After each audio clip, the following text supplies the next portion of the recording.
ഇക്വഡോറിനെ penalty ഷൂട്ടൌട്ടിൽ മറികടന്ന് നിലവിലെ ചാമ്പ്യന്മാരായ അർജന്റീന കോപ്പ അമേരിക്കയുടെ സെമിഫൈനലിലേക്ക് മുന്നേറിയിരിക്കുകയാണ്. ഷൂട്ടൌട്ടിൽ 2-നെതിരെ 4 ഗോളിനാണ് അർജന്റീനയുടെ ജയം. ഇക്വഡോറിന്റെ 2 കിക്കുകൾ തടുത്തിട്ട് എമിലിയാനോ മാർട്ടിനസ് ആണ് അർജന്റീനയുടെ രക്ഷകൻ. ഷൂട്ടൌട്ടിൽ ഏഞ്ചൽ മെന, അലൻ മെൻഡ എന്നിവരുടെ കിക്കുകളാണ് എമി മാർട്ടിനസ് തട്ടിയകറ്റിയത്. മെസ്സി പെനാൽറ്റി പാഴാക്കിയ മത്സരത്തിൽ എമിലിയാനോ മാർട്ടിനസ് ആണ് കളിയിലെ താരം. അർജന്റീനയുടെ രക്ഷകനായ എമി മാർട്ടിനസിനെ മത്സരശേഷം പ്രശംസ കൊണ്ട് മൂടിയിരിക്കുകയാണ് നായകൻ മെസ്സി. ഇത്തരം പ്രതിസന്ധി ഘട്ടങ്ങളിലെല്ലാം എമി മാർട്ടിനസ് അർജന്റീനയുടെ രക്ഷയ്ക്കെത്തുമെന്ന് ഉറപ്പാണെന്നാണ് മെസ്സി പറഞ്ഞത്. അർജന്റീൻ നായകന്റെ വാക്കുകൾ ഇങ്ങനെയാണ്: ഇത്തരം പ്രയാസമുള്ള സന്ദർഭങ്ങളിലെല്ലാം എമി മാർട്ടിനസ് അർജന്റീനയുടെ രക്ഷകനായി ഉണ്ടാവും. വെല്ലുവിളി ഘട്ടങ്ങളിൽ എമി വളരെയേറെ ശക്തനാവും.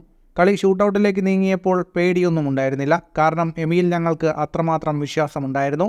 പെനാൽറ്റിയിലേക്ക് കളി നീങ്ങുകയാണെങ്കിൽ പരിഭ്രാന്തി വേണ്ടെന്ന് കളിക്ക് മുന്നേ എമി മാർട്ടിനസ് ഞങ്ങളോട് പറഞ്ഞിരുന്നു.